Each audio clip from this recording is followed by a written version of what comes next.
Good morning students. मैं doctor Rajendra Singh, राजकीय कला महाविद्यालय सीकर। आज हम हिंदी नाटक उद्भव एवं विकास पर चर्चा करेंगे। देखिए, नाट्य परंपरा में सर्वश्रेष्ठ एवं सर्वाधिक महत्वपूर्ण विधा है। यह विधा अभिनय प्रधान है। इसमें संवाद और दृश्यों के माध्यम से विभिन्न चरित्रों, स्थितियों और भावों को प्रदर्शित किया जाता है।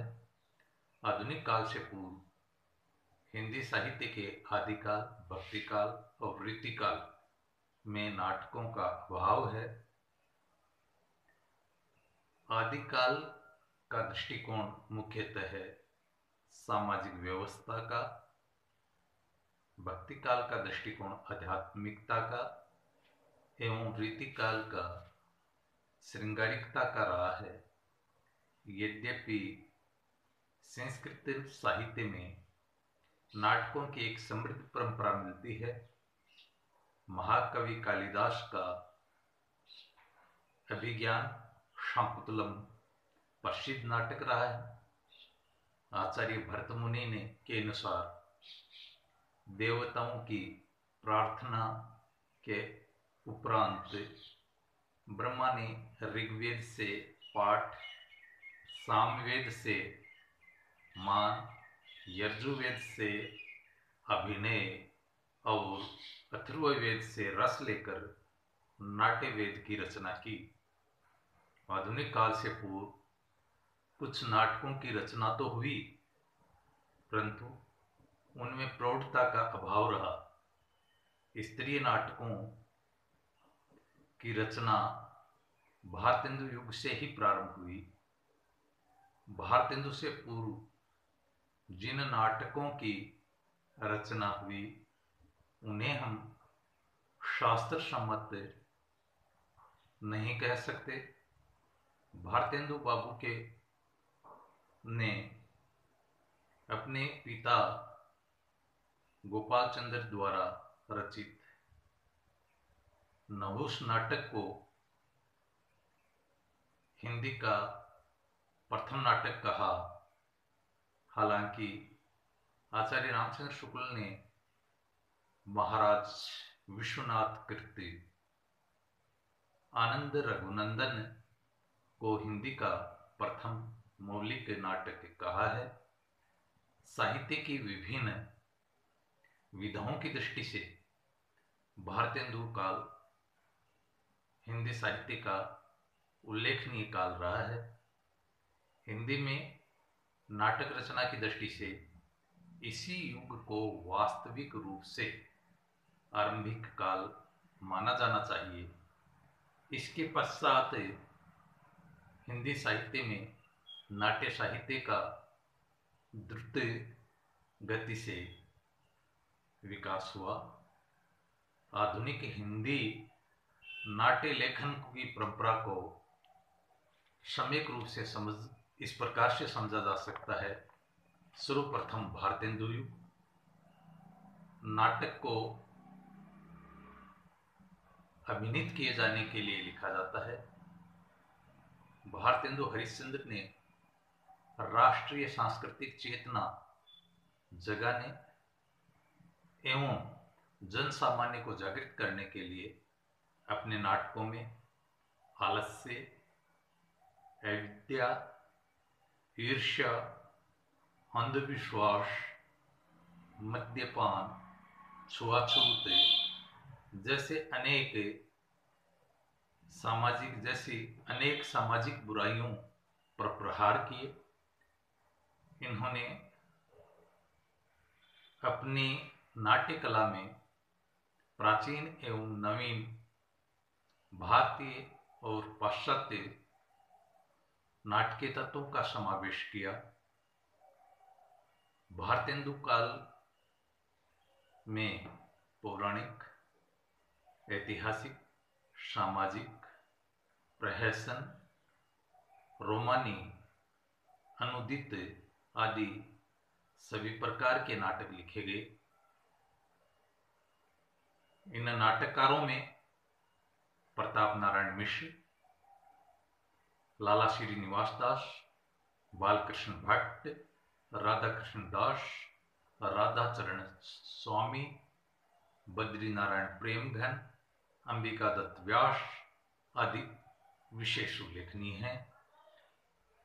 भारतेंदु काल में सर्वाधिक संख्या पौराणिक नाटकों की रही, जो मुख्यतः राम, कृष्ण एवं अन्य पौराणिक विषयों पर आधारित हैं। इनमें रुक्मिणी परिणय, नल दमयंती स्वयंवर आदि प्रमुख है। ऐतिहासिक नाटकों में लाला श्री निवास दास कृत संयोगिता स्वयंवर, सामाजिक नाटकों में भारतेंदु कृत भारत दूरदर्शा नाटक प्रसिद्ध है। प्रहसनों में भारतेंदु के वैदिकी हिंसा हिंसा न भवती, अंधेर नगरी तथा रोमानी नाटकों में श्री श्रीनिवास दास कृत रणधीर प्रेम मोहिनी को प्रसिद्धि मिली।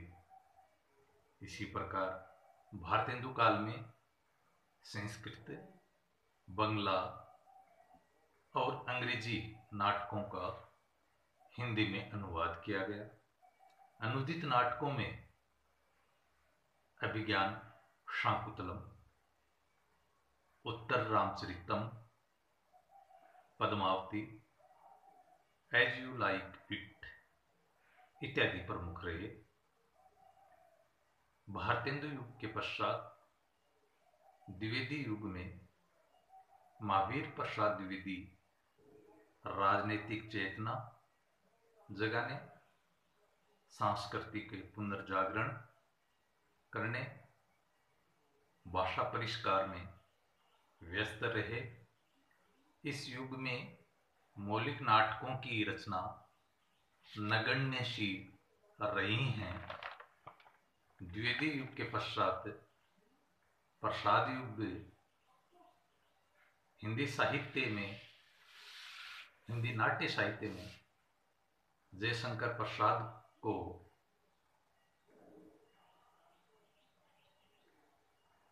विशेष श्रेय जाता है।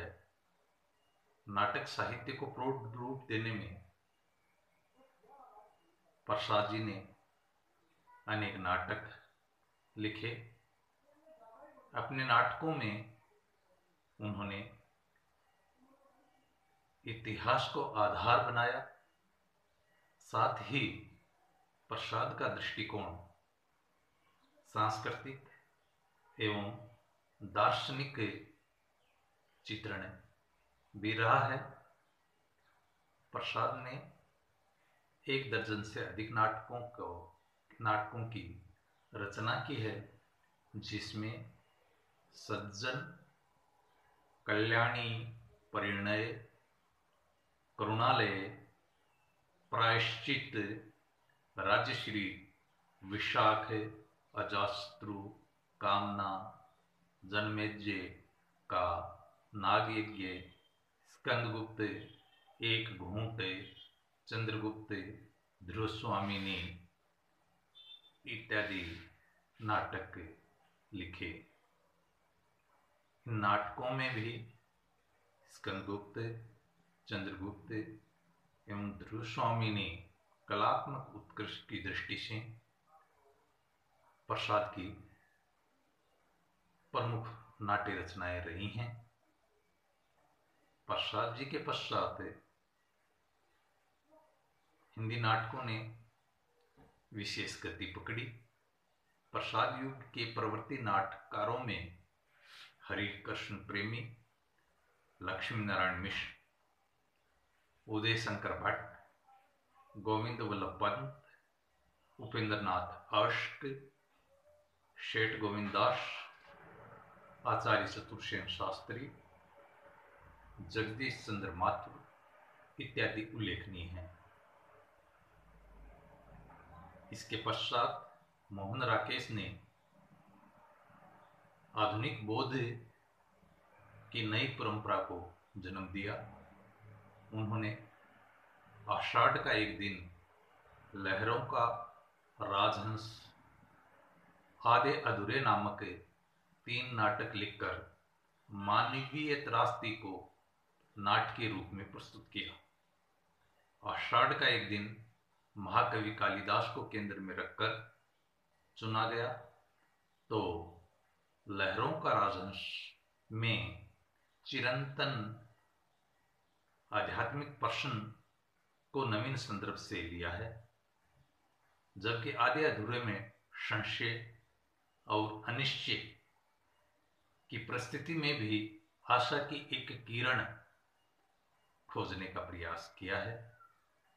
आजादी के पश्चात मन्नू भंडारी का बिना दीवार का घर, शिव प्रसाद सिंह का घाटियां गूंजती हैं तथा ज्ञानदेव अग्निहोत्री के नेफा की शाम विशेष उल्लेखनीय है।